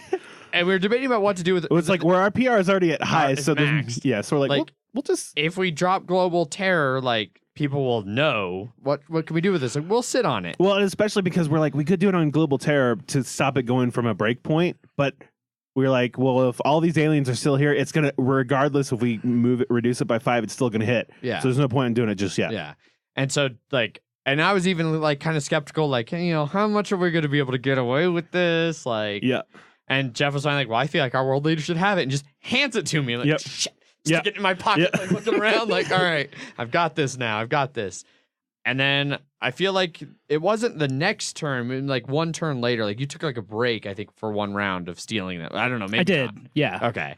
So then I was over there, like talking to him, like when shit was starting to go down, like the world was rapidly spiraling. The aliens were talking about like that we were running out of time to come to world peace before before they were forced to abandon us. Mm-hmm. The USA president was like texting me and being like, we have life rafts, like special spacecraft that there's a limited space on for us to get off the planet because something bad's going to happen. Japan was starting to like drop hints that they had that Stargate thing. That a lot of this was stuff that was ended up being outside of the game. Yeah. Weirdly. And so I'm sitting over there talking to Jeff about all these things. And he gets another one, kind of slides it over to me. And the head of the UN is like, China keeps stealing these food cards. I'm keeping this last one with me personally, so China doesn't steal anymore. It was like, shit. I believe it was left on the table under a cover of some sort. Yep. So I immediately was like, all right, Jeff, like, you handle your shit here. I got to go talk. So I went over and I was like, all right, guys, here's the deal. Like, they know what's up. The gig is up. You were like, it's like spin that shit. Go. So I was like, here's what I say we do. Yep. We use these 2 that we have left to drop terror 10 points. Then we go up, and somebody just like the turn before went and made like an announcement over the PA, which we didn't know was a thing until like round 8. And I was like, we go make an announcement that the UN was sitting on these. One went missing. We knew people were stealing them and using them for their own purposes. So we took them and just used them to distribute globally and reduce terror because the UN wasn't doing anything, and like made this big announcement, and like half the room cheered. Yeah. It was like, yeah. We just done good by stealing shit. Yep. So that worked fantastically. And then right around that time, that's when some people started going into DEF CON 1. Yeah. So For some reason. So, I guess we should say this. France decided to assassinate Russia's military staff. Okay. They had 2 there, and France killed them both. They killed them both. So, because they kept shooting down the aliens. Yeah, all right. And so, like, when we got to the middle of the world, we see that the president's there, but he also has two more of the name tags on. Yeah, the lanyards. And we're like, what's going on? And he's like, what? Okay, well, 2 of our people just died, so I have no idea what's going on here, but I have to I have to figure it out. He ended up basically promoting one of his people to be a military commander. Yeah. And that guy was really button pressy for nukes. Yeah. Also, as part of that, they got another seat at the UN. Apparently, a Russian just showed up like, hey, I'm a part of the UN now. Yep. It's like when they get assassinated, they can become like whatever role they want or something. Yeah. And another one went over to the scientists, which we were like, this is horseshit because we need to beat Russian scientists. We're like, now they have 3 votes? We only have 1. This is shenanigans. And so this is right around like turn 8, 9. Yeah. And in that round, Russia, the US, France, and the UK all go to DEF CON 1, which is basically like they made it in this game. Like you have to announce DEF CON 1, and then the following turn, you can launch nukes. So it was the UK or the US went to DEF CON 1, and then they go, the control makes an announcement. All right, US is in DEF CON 1. Would anybody like to respond by also going into DEF CON 1? And pretty much everyone did. Yeah. And you take a PR hit going to DEF CON 1. Yes. It is important to note. So and they were like, everybody who responds will also take a PR hit. And so and we were definitely like, no. Nope. Well, we had like non-aggression pacts with everybody. I had good so I immediately text Russia and the US and I was like, non-aggression treaty? And they're both like, hell yes. Like, we don't want to worry about fighting China right now. Yeah. And then I went over to France. I was like, hey, we have a trade agreement right now. Like, we're just a little concerned. Like, you're DEF CON 1, just for our peace of mind with our trade agreement, non-aggression treaty? They're like, yep. And then went over to the UK, who we talked to very briefly. It was like, non-aggression treaty? And they're like, yep. So then I was able to go to the press and be like, China has signed non-aggression treaties with all 4 countries that just went to DEF CON 1. And Bob, when I went handing them to Bob, and it was another thing where like he was the only one over him and Sven and like one of the other control were the only people by that main board. And they're like, wow, China's like maxed PR, like non-aggression treaties with all DEF CON 1 people. Like, you guys are doing good. Like, yeah. So then the following turn, somebody stepped down from DEF CON 1 because apparently the aliens sent messages to all the people who went to DEF CON 1. I found this out after the fact, but they were like, nukes are really bad. Don't do nukes. Like, we can't help you if you use nukes. Please stand down. And so somebody stood down. I think it was Australia. No, Australia never had nukes. Oh, yeah, that makes sense. Maybe it was no, not Argentina. I feel like it was the UK. Maybe. Yeah. Or France, that's probably maybe? No. France did France not. ended up throwing a nuke. Yeah, it might have been the UK. Maybe there were 5 who went to DEFCON 1 and were missing one. Somebody stood down. Well, then... Yeah. And then the UK was like, freely land in the UK. Yeah. And so then the next turn, like, that combat round opens with Russia being like, we're nuking the US. And so you and Megan were off doing something else, and I was just like, Adrian, get the fuck over here. Yeah. And so I come running over, like, what's going on? And they're like, they're working out the terms of the nukes flying. Yeah. And I'm like, go tell Jeff that because we wanted the UN to know. Yeah. And so I come back and they're like, all right, Russia has launched. It has hit the US. The US has dropped, because the way it was is like going to DEFCON 1 cost you a PR. Mm-hmm. Launching a nuke cost you a PR. Getting hit by a nuke cost you 3 PR. Mm-hmm. And the US was at 3. They got hit by a nuke. They dropped to 0, which is a fail state. Yeah. And so the US is a failed state. They are collapsed. Now, I do want to say that you have to choose a city when you nuke. And they're like, we want to nuke Washington, D.C. And they were Bob let us know after all this happened. He was like, oh, Washington, D.C.? Okay. But if they had said, like, we want to nuke New York, all of the UN would have died. Well, because apparently he was saying, like, the first time when they were like, we want to nuke, they said where the UN was. And he was like, that's where you want to nuke? And like, yeah, then the discussion of where to nuke was, and then they somehow end up changing and saying DC. Okay. Like, but they'd initially been like, we're going to nuke New York. But then they were like, we'll do DC. Like, and I don't even think it was like I don't think it was even like they hemmed and hawed and decided somewhere else. Yeah. I think they didn't care. They were just saying a major US city. And they just happened to say a different one the second time when they actually nuked. Right. But he was like, yeah, if they'd nuked New York, everybody at the UN would have been dead. Like, just out of the game, the UN would be gone. Then we were trying to vote to go to another country for the UN, and yeah, so things just went ballistic at this point. Yeah. Over at the war table, the US is like, well, do we get a retaliation strike? And they're like, yeah, sure, you can do that. So then they launched nukes, but then I think Russia shot them down. Oh. But then someone gave money to the US. Which, and this is where, major problem number 3, also, I think. Also, France shot at Russia. Yeah, and then Russia responded too. Yeah. Well, yeah, so the US, they hit 0, and you could spend 10 to bump back up. So can we bump back out of fail state? And the control was like, yes, which I personally think no. Like, I'm fine with the retaliation strike when you hit 0, especially from a nuke attack. But I feel like you should, once you fail, you should be out. Your nation has collapsed. But they were able to come back, I think, by selling nuclear weapons is how they justified it. Something like that, yeah. All done and told, it was 4 successful nukes. Yeah. And 5 created a nuclear winter. 5 would have created nuclear. So ultimately, Paris got nuked, Moscow got nuked, DC got nuked, and I forget where the other one. I think another one in the US. I think the US got hit twice. I don't know what else. I feel like Russia got hit twice. I don't know. Maybe. All I know is that at the end, Russia ran out of nukes.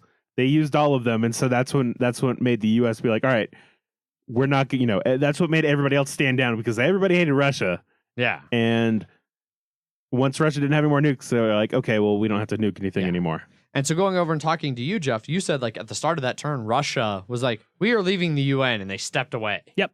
So then they tried to come back, and the UN was like, no, it doesn't work that way. Nope. So then they voted and removed their veto power, removed their, stripped Russia of everything. No longer part of the Security Council. Yep.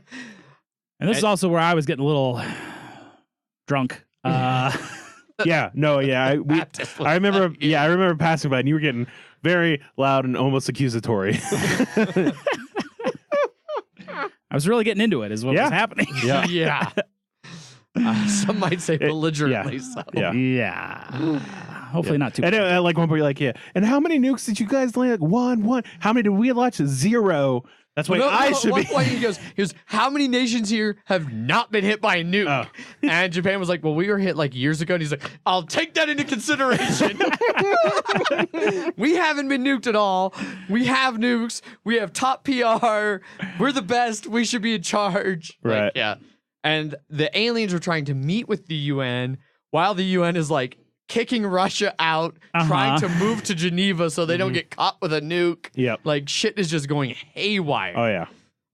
David said from the scientist's perspective, it was really weird because, like, they're all sitting there doing their science, and all of a sudden, the control table behind them just erupts. And then a little bit later, the UN table erupts. And they're like, what is happening in the world? So, yeah, just those last couple turns just ballooned. Right. So the dust kind of settles. China is now like the only non-nuked world power. So we're like, hell yeah, we're starting to feel good. We've announced that we've taken the superfoods from the UN and then given them to the world. We didn't even keep them for ourselves. And that was also the turn we got our 4th Nobel Prize, locking that we would have more Nobel Prizes than Russia. The aliens at this point are like very adamant. They're like, we only have 6 UFOs left. You need to consolidate into 6 nation states so that we can land 1 UFO in each nation state, come down and like administer peace drugs is what they called it. And they kept saying administer peace drugs. Like, we were like, no, please no. that sounds like mind control, just with different words. Yeah. That's mind control with additional steps. Yes. Mind control with jobs. So we weren't for that. At this point, India was like regularly talking to me, and they're like, we're super anti-alien. Like, where are you guys? Like, you've been friendly, and then you shot them down, and then you seem friendly. And we were like, well, first of all, no mind control, no peace drugs. Like, we're against all that. We're fine talking to them. So then around the global table, we're trying to get down to 6 nations, and like, it almost happened. They were down to 7. Three of them combined into 1. It ended up being 4. U.S., Australia, Argentina, and Brazil all agreed to combine to 1 nation. And right as they did, India was like, oh yeah, we have tech to launch nukes at the moon. There's an alien base on the moon. We are going to shoot that. So they shot it down. And they shot it down, and the aliens were at the table, and they go, that's it, we're done. And they walked away from the table. And it was like, well, we're on our own. So the aliens left. And then Japan announced they had a Stargate, and they were leaving Earth and going to a new world. And they're like, everybody's welcome to join us except for the people who were siding with the aliens. So then they took, Japan took with them through the Stargate, Russia, the U.S., France, or not France. France stayed behind. Russia, the U.S., UK, India, Australia. No, not Australia. Because Australia was too friendly with the aliens. But so those 5. So Japan, Russia, U.S., UK, and somebody else. I don't remember. India. India. India's the 5th. Because they took 5. And so I immediately was like, I went over to Japan. I was like, hey, do you mind if we just like annex Japan once you leave? And their prime minister was about to sign the treaty for it. And one of the other guys was like, no. Let them, we're leaving. Let them solve it on their own. I was like, okay. China annexes. And I just listed every country that left. And I went and handed it to Bob. And I was like, they all just left, right? So we could just have it, right? And he was like, it was the same thing. You see that smile go across his face like, yeah, this is what I expected from this game. So then there was no nuclear winter Earth. Nope. We've annexed almost the entire planet. Yep. Is it really annexation if no one's there? Right. It's just now it's uncolored spots on the map. Well, Russia wanted to sell us their radiation eating bacteria before they left. Oh, I missed that. I would have happily bought that. Well, but then David was like, nah, they're bouncing off of our algae, our algae that was producing electricity or whatever it was, energy producing. So we're basically there. So we don't need to buy it from them. Yeah. So during the final game, like and this was the thing where like I wasn't sure, like the rule sheet made it seem like ultimately there'd be like countries who like were winners and maybe some who like, yeah, you did okay, and then like you guys lost. Well, there were countries that lost. But it wasn't ever clearly enunciated. No. Like, Bob did at one point mention that like when the nukes flew, there were like immediately like 2, 3, 4 countries that like their win conditions were like no, like nukes cannot be used. Yeah. And I think it was like some like Australia was like no nukes internationally. And then I think some like I think US might have been a like don't get nuked. or something like that. Like, so it was kind of a hodgepodge. But it was like we had like 3 objectives. So I'm assuming like some were like, well, you only did 2 out of 3 or 1 out of 3. Yeah. Basically, the game ended with every world leader getting to go up and make an announcement of like how they felt they did, which of course turned into every leader explaining how they felt they won. We went first and were able to be like, all right, number 1, China needs to be taken as a world power. Well, the US, the Russia, Japan, and the UK and India all just pieced out through a Stargate. Yeah. So we're the only world power left. Who's left? Yeah. All right, so we win that one. We need to beat Russia in science. Well, aside from the fact that Russia just left, we have 4 Nobel Prizes. Peace. And then I don't remember what the third. Humanity needed. The humanity. Like, hey, the aliens are gone. No nuclear winter. No, the people who we were close, but all the people who launched nukes are gone. We have peace on Earth. Yeah. We have alien tech. Like, humanity's prevailed, man. Yeah. China number 1 popular. China number 1 popular. Pretty much every nation gave some variations of those. You know, some like Brazil like owned up. Like the guy was like, "Hey, yeah, we were supposed to beat China Nobel Prizes, and we have 2." Yeah. Like, well, I did like how one person said it was like we did like. So I think we were able to say that we got our goals not as strongly as China was. Yeah. But, yeah. And then the aliens went last, and they were like, "Well, so we were truly 100% peaceful." Literally, the first thing it said was, "You are good." Yeah, like on our sheet, like our number 1 priority, you are good. Second, the first is the most important, but additionally, yeah. And they're like, so basically, we're part of like the galactic universe and other nations, and we're all peaceful. We don't know violence. Only humanity is violent, and by letting you get interstellar travel before making you peaceful, your violence will now destroy everyone else. And we were like, yeah, go humanity. Humanity still wins. Yes. Humanity prevails. Yes. On Earth and galactic. Yes. They don't know how to fight. No. Yeah, and then that was pretty much it. Like, turns out the aliens, like their mind control drug, apparently, like on their sheets and stuff was explained that it was like it was a translation error. Mm-hmm. That they were like, they were like the peaceful devices were like just ways that humanity could get along more peacefully. Like, yep, technology and things that would remove like hunger and poverty and strife. Yeah. Now I do want to say that they had an additional condition, like their secondary condition was solve the human crisis. That was to make it peaceful, or if we just nuked each other into nuclear winter, that killed us. It would have solved the human problem. So that's what they were like. Well, if they nuke each other, then we still win. Yeah.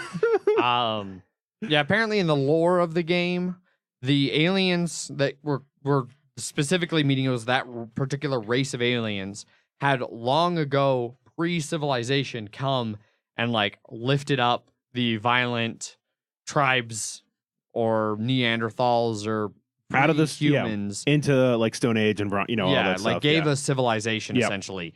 And so then we turned out to be super violent and started getting advanced enough, like the rest of the galactic community was like, you guys need to go back and fix what you've started because they're about to be like spreading. Mm-hmm. But like saying that in a nice way. Yeah. Because like the least violent way possible. It said like, we realize we've made a terrible mistake and you guys are super violent and you spreading is going to destroy everything. Unfortunately, we physically and mentally do not understand violence. So we can't stop you. Humanity prevails. Yep. Indeed. So overall, I mean, I thought this was awesome. Like it was a ton of fun. Yes. I enjoyed it. I definitely think based on our role, the military was very hamstrung. So I really we didn't have much to do, especially with there being 2 of us. Yeah. But I still enjoyed a lot of it. I thought I enjoyed the beginning a lot and the end a lot, but I felt like there was sort of we're in a holding pattern for like 4 or 5 turns in that center, which I definitely felt, and I didn't really have much. There wasn't that much interesting things going on that I could, like a military wise, or they were happening to China specifically. So yeah. So real quick before we totally wrap things up here, we asked Paul and Wes to give us some feedback from their opinions playing. Wes was on the aliens. Paul was your fellow military advisor. Yep. Paul decided to chime in over on our BGG thread. So you have his response there? Yes, I do. So Paul says, I was also on Team China as the quote-unquote true commander of the army. He was just like an artillery. Yeah, he was commander of the second not even the first artillery corps. I'm just saying. But he does say China #1 popular. Correct. China #1 popular. Yes. Overall, I was really impressed by the first time this group put on the game. Huge kudos to Bob, Sven, and everyone else. I had a lot of fun and would do it again in a few months. Yeah, which it definitely could not see doing this like regularly. Yeah, regularly, but it's like TI4. Yeah, same sort of thing where it's like it's an all day affair. Yeah, like, I'm not going to sign up to do this once a month. I will say after we played this, I went to play Civ afterwards, which is only like an hour and a half. I went home. I just went right to sleep. I was so fucking tired after that. Megan was wiped when she got home too. She passed out like right away. Yeah, I also passed out right away. Yeah, other reasons. Likes, #1. Overall, I like the structure and flow of the game. Alternating phases where we strategized with our team and then broke off into our roles worked really well. 2, one of the key mechanics in this game was a more complicated version of the grade school game Telephone. I loved how rumors / misinformation spread, which we had that happen. The U.S. told us, the military, that the America was going to steal from us. Yeah, and I think they were trying to, that the Russia was going to steal from us, and I think they were expecting us to like be proactive on that. And we're like, okay, well, we're going to watch. If they do that, then we're going to mess with them. And then they didn't do that. And then so me and Paul were like, well, they just fucking lied right to us. Fucking Americans. And then I messaged Russia and was like, hey, by the way, the U.S. told us you were going to like steal from us last turn. We didn't trust them, so we decided to see what you did, and you didn't. So they're spreading misinformation against you, FYI. I think that's probably one of the things that helped start it. led to the U.S. and Russia trading nukes. There was a big situation where someone leaked to the press like what a UN resolution of like non-aggression against the aliens. Mm-hmm. And like everyone was going to take like a -1 PR hit. Did take a -1 PR. Oh yeah, everyone did. And then the country that leaked it took an additional 2 when we went to the press and be like, no, they said it had passed. It was like, no, it has not passed. It is just still on the table. And then they took another 2 to their PR. And then what I love that you said that like as soon as the next round started, you're like, so this resolution we were thinking about, I'm just going to take that off the table. I may have written that one out personally. And I literally took the piece of paper and took it back. Another example for that was apparently at one point, the U.S. people were talking like as the media person walked by, and they made some joke about like, oh yeah, the president spent so much time with the aliens. I bet his wife's one. So then one of like the blurbs was like, rumors abound, U.S. president's wife is an alien. Yeah. Which then other people were like, oh, that explains why the U.S. president is spending so much time with the aliens. And like blew up into this huge thing. Yep. Or later the aliens like had suggested to some of the people that like, we can only help you if you find world peace. And they interpret that as like the world's in danger. And so apparently the aliens had like 6 other leaders come up to them and be like, what's the threat to the world if we don't find peace? Yeah. And they were like, what? Like, yep. There's so many times that things just circled around weirdly. Well, so speaking of that, his point #3, a key part of #2 was the role of the press. I thought the 2 press members we had were really quite excellent. It would have been a different game without them. Yeah, absolutely. And so that at that point when Jeff was saying like, you know, no one cares about the UN or anything like that when the press was nearby, I was like, God damn it, Jeff. If we get negative PR from that, I'm going to be so pissed. And luckily they didn't report on that. No. But I was like, they're going to take you out of context. Uh-huh. No, and that was something that I like. It didn't take me long into that game to realize, at least for this game, and it might be different if, you know, depending on who's playing the press and how they handle things. But like the 2 women who were the press in our game were fantastic. Yeah. Like, they were taking legit notes like reporters. Oh, yeah. They typed up all these great press sheets. We have a few of them here. They did just fantastic. And it really like they were a force in and of by the end of the game. At one point at the end of the game, they were starting to take payment to put like so many people had realized how important the press was. They were becoming inundated and they're like, well, what's it worth to you to spread your press release? So even the aliens were having direct communication with the media. Yeah, the media became huge in this game, and it was largely, I think, due to those two women, but also just the way that the game plays. Like the media can have a huge influence. Yes. So his dislikes: number one, the tech should function more like a tree. All tech required the collection of 10 cards, and I think we had maybe 15 all game.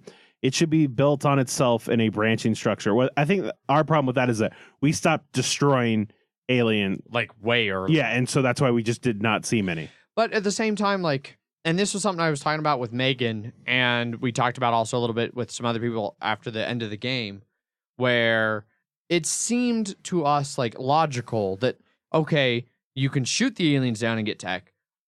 Maybe if you talk to them, they can give tech. Well, they couldn't. Like, the only way you could get alien tech was shooting down alien people. They lost 50% of their UFOs by turn 3 or 4. Right, like you're saying, yeah. They need to have more weight. Like, that was off. And so the tech, I think, at least for the group we played with, should have had some kind of tweaking to where the aliens could either, through the game mechanics, disperse tech. Yeah. Or some other way for them to replenish UFOs so that when people realize, oh, the only way to get tech is to shoot UFOs. Yeah. I think you could also get it by stealing tech, but from other people, yeah. But Which so we many did. We never did. But I mean, you saw it happen. Like when people did, like it became huge international crises. People in this game, they weren't like, oh, espionage is a part of world politics. We got to let a little of that slide. Yeah. Like, and that could have maybe been something where in a future game, you could communicate like, hey, we are being peaceful with the aliens, which means the only way to get tech is to steal it from other nations. Like, this is just world espionage. Let's just all steal in a big circle and hope for the best. Like, I don't know. Yep. So number 2, there wasn't really any motivation to move our armies or attack other countries, even outside of China, which didn't even want to do this. No country attacked another country with conventional arms all game, which is very true. I think that if the aliens had been like actually like hostile toward, like we would have felt different. Yeah. I could also see like in a bigger game of this where more countries were involved, like there being more pressure to be like, this little neighbor country is now mine. Yeah. Like it just, and then like for us, especially China was just written as no, like I don't know how other nations were written. Like if the US had something like that, but I can't imagine that this is based at all in reality. I can't believe the US had something that was like, we don't like using troops outside of the US. No, because let's be real, the US totally likes using troops outside of the US. Love it. And I think if we had been the U.S. in that situation, you guys would have been much more like, hey, we're going to go invade Mexico. Yeah. Number 3, I would have liked to see a way to influence the NPC countries in this game. Maybe something like Twilight Struggle. You could then use your puppet governments to carry out your will in other areas of the world. Yeah. That came directly from me because I was talking to Paul about that. Like, I felt that the way influence works in Twilight Struggle, like, especially since there were NPC countries that never did anything. Their troops just sat there. Like, I think it would have been cool if each, especially for superpowers like China, Russia, the US, if we had some like puppet states or it'd been great if North Korea was there and they kept acting a fool and we kept having to be like, oh, goddamn, we got to fucking fix this North Korea. Right. And like, I think it'd be kind of cool too if there was some mechanic where they made a big point of like your use of special agents are public because in the real world, everybody knows who's spying on them and whatnot. And like, the problem is in the real world, the U.S. knows very well that, other nations spy on us, but it doesn't cause necessarily huge international crises because it's just part of the way things work. Yeah. So I think it'd be cool if there was some mechanic to where like you use those in your puppet country to get your puppet country to do something in a way where like PR hits are lessened because it came like, people can still trace it back to China that we used, North Korea to rattle sabers at the U.S., but it went through North Korea, so we have some plausible deniability or something. I don't know. Yeah, I agree. And then number 4, the game dragged a little in the middle. I think if the above were fixed, it could really solve this. And like I was saying, it was especially on the military side. Yeah. Once we basically said we don't want to attack anything, we don't want to attack the aliens, and we don't want to move our military anyone else unless anybody. It became purely reactive. Nobody fucked with us, so we were just sitting there the entire time. His first point on the tech thing, like, I'm a little I do agree. I think a tech tree would make more sense, both from a logical perspective of how tech works, that like advanced tech builds on less advanced tech, like in a kind of a tree. Yeah. Aside from that, like we were one of the only, I think we were the only country not to research any tech. Yeah. Like even other nations that were pretty friendly with the aliens and not shooting them down managed to research a lot of tech. You know, so I don't know what we were doing wrong. Yeah. In that regard, but like there were some nations where they're like, we researched all of our alien tech, like all of it. You know, so some people were managed to do it without shooting down every alien. I don't know. Yeah. So overall, I think he's got some good ideas there. I agree with his likes, and I think that, like you said, those dislikes, if you fix some of those things, it would vastly improve the game. The other communication we had here was from friend of the show and personal friend Wes, who was on the alien team, and he has a recap of his experience as the aliens. This lengthy email begins, "Help! Zach has me tied up in his basement." Why do you have him tied up in your basement? Because you made him write this email? Is that what it is? Yes. Yeah. Okay. I think that's the joke. And also that I live in a basement, so really he's just tied up in my place. Like That's true. It's not like hidden away. He's it's just on the couch. Yeah. But I got 2 couches, so I can sit on my couch and he can have his couch. Yeah. Well, at least he's comfortable. Yeah. Oh, I didn't say that. I He's on a couch, but his like face is like in the couch. Yeah, it's hard to breathe. Yeah. Oh God. It's what we did with the My aliens. cat keeps walking on him.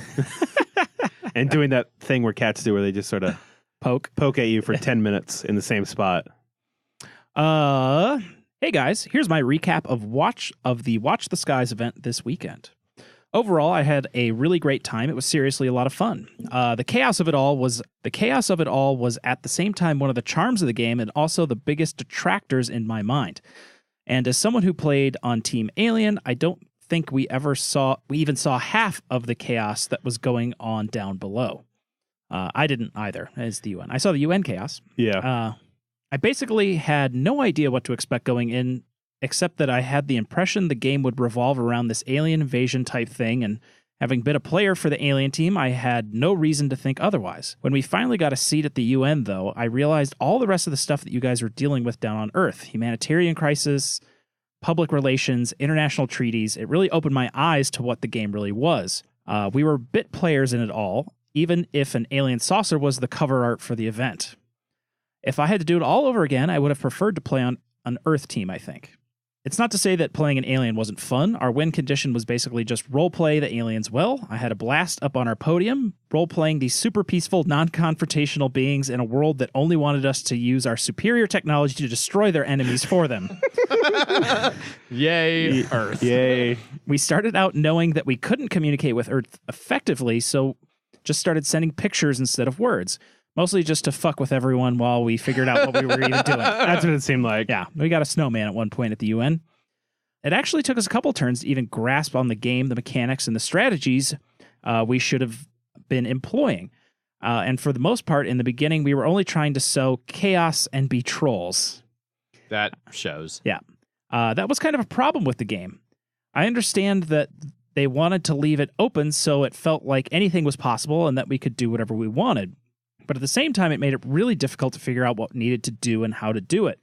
We were set back a lot by not knowing what we needed to do for the first few turns, and none of technology told us how they would work mechanically until we unlocked them. So there's never really knowing if research something would actually be helpful or not. A lot of the realism came from that chaos of not knowing what was possible, of having no idea what your opponents were capable of, but it also made it really seem really difficult not knowing your own capabilities either. Wasn't super realistic, for example, for us researching towards technology without having a good idea what technology would do except for its name. In real research environments, you have a clear goal of what you're trying to accomplish, not vague mind control or peace serum without an understanding of how you want it to function once complete. But I definitely had a great time bumbling through it. The best part was near the end when we finished researching the tech that we thought would help us meet our secondary goal of creating world peace, and then realizing that since we didn't know how to use how it would work until finishing researching it, that there weren't enough turns left to actually utilize it. Just as we were wallowing in our defeat, knowing that the only path to peace through humans finding peace on their own, a laughable prospect, Russia went and nuked everyone and a bunch of people responded in kind. Had there just been one more nuke shot in that salvo, a true nuclear winter would have fallen on the Earth. We would have won on default since the humans going extinct is effectively a kind of world peace. Peace and quiet. Not wrong.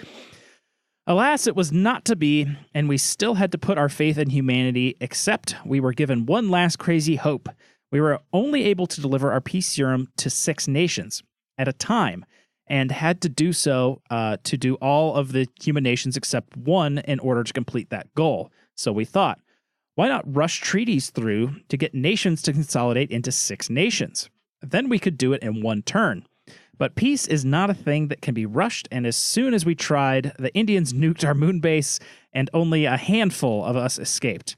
The violent human disease was able to spread to the rest of the galaxy and wipe out all the remaining peaceful life that lived there. But we roleplayed it well, and in the end, that's really what mattered. Go Team Alien, bleep blorp. Wes.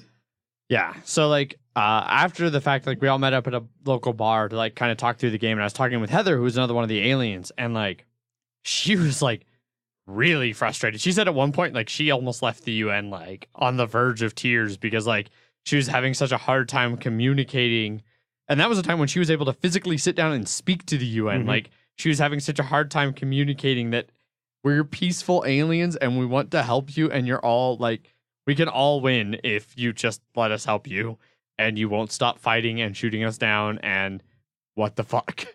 You know, which I think says a lot to the immersion of this game. Like Wes said, like so much of this chaos is, I think, very realistic. And it was chaotic for us in a game where we were like in this pipe fitters hall. Like we were just in a big like gymnasium conference room like thing, like a Union big open hall space with a bunch of tables and moving freely in one room. You know, I could only imagine, like, I'm pretty sure a few years ago when Shut Up and Sit Down did theirs, like, they did theirs in a bigger convention area where, like, there were multiple rooms. Yeah, aliens were in their own thing, and you had to, like, if you get up, you had to walk to them, and, like, they had no direct, like, because I know a lot of times when we were being hissy at the aliens, like, we'd be walking by, sort of, and, like, I know we'd all, like, stare at them and shit like that, and we're like, oh, but it was also like, please notice us. So please notice us. Yeah. China once noticed. You know, and I can only imagine how it'd be like that. Like if we each, like, you know, even if you played this with like, you know, pop-up cubicles to where we were more enclosed on a space where we didn't have to worry about somebody reading something over our shoulder when we were discussing China stuff. You could really, really amp up some of that tension and misinformation that could spread through a game like this with just a couple tweaks that I think could make it better. You know, like I think this one suffered a little bit from the fact that everybody playing was first timers and the people running it were first timers. And so just no one had clear ideas of what was going on. You know, if this was something that if they keep running these regularly here in Denver, you know, or if any of us go and play in a different version of this somewhere else, like it'll only be better. Like the more you know about this game, the more effectively you can play it and like get into it and make it what it should be, which I think could be really awesome. I know for me, looking in at like Watch the Skies 2, which I guess is, you know, I don't know if we played 1 or we played a version of 2, but 2 has corporations. I'm really be interested in playing that on the next time. Yeah, talking to Bob, he said like, so they could have done corporations. Mm-hmm. It was just a player count issue. Yeah. But corporations have the ability, like, would add the ability of being able to buy and sell tech a little bit more effectively, right? Like, which would, because that was a problem Megan and I had. Like, you know, it turns out that the only way at the start of this game to get tech was to shoot down alien saucers. Mm-hmm. Like, there was no peaceful way to get alien tech. And so, like, for a nation like China, who doesn't want to be militarily aggressive but wants to win at science, that kind of comes across contradictory a little bit, which is an issue. But not a huge one. Yeah. I don't know. Jeff, what do you think? The UN is exhausting. You seemed exhausted every single time you got back. And just like the real UN, not enough got done. Yeah. And fast enough. Yeah, a lot of talking. And then like every 2 turns, we'd have to vote for a new chair and secretary. And that was another like 5 to 7 minutes. And that was like, oh, that's a third of our time. And now we have a new crisis. Maybe that last crisis wasn't solved. And then there's diseases spreading. And then there's aliens that want to talk. And we're like, we got a crisis. We don't have time to talk to you. It's Yeah, but it's been fascinating hearing everyone else's parts of what happened during the game, because everything I saw was only in this kind of one table basically. Yeah. Yep. Versus, especially from the alien side, where they didn't really know much of what was going on. No, yeah, it's really cool. Yeah, I like it. Yeah, I thought it was awesome, and I would love to do more to help with these. Like I've already been thinking of like other roles I'd like to try. Like I loved being a world leader. Like I think that's probably one of the coolest roles out there, especially if you're kind of an outgoing person who wants to network and like meet with people and things like that. I think the media would be one I'd really dig, like going around and again, kind of same thing, networking with people and like being a part of trading information and stuff like that. I could see the aliens being fun depending on who the rest of the aliens were and like what exact scenario. I think it also helped for us, at least, is that our entire team was someone that we knew. Yeah. Yeah, if you can join one of these as a group in a way that you stay as a group would be very helpful, because then, you know, you don't have weird little personal conflicts so much as like, you know, oh, I'm going to be world leader, and everybody being like, oh, of course Adrian's going to be the world fucking leader. Oh, no, yeah. We all saw that coming. Yes, we did. You know, then seeing you and Paul bicker over who was the more powerful leader of the military. Yeah. You know, like, yeah. Yeah, and there's a lot more mega games besides Watch the Skies. So, you know, maybe next time they could mix it up and do a different mega game that has slightly different setting and story and rules and things. Yeah. So, or just super ultra aggressive aliens that want to wipe us out. Yeah. Yeah, you guys got anything else you want to chime in? It's been a long episode. Yeah.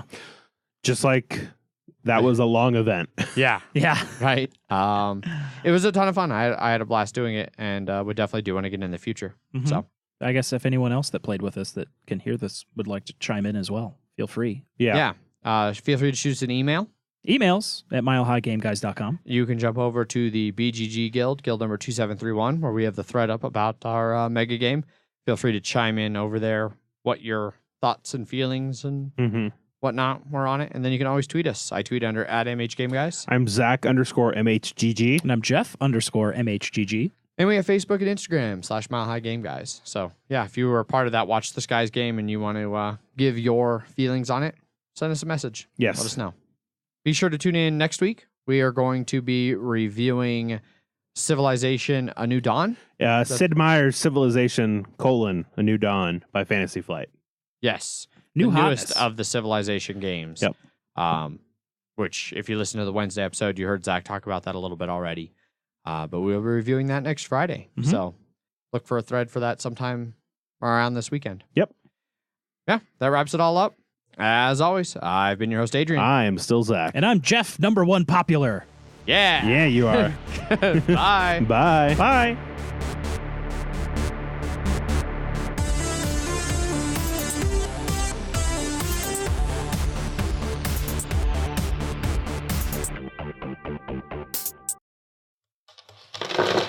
Punchboard Media, where we all bring something to the table. Pull up a chair at punchboardmedia.com.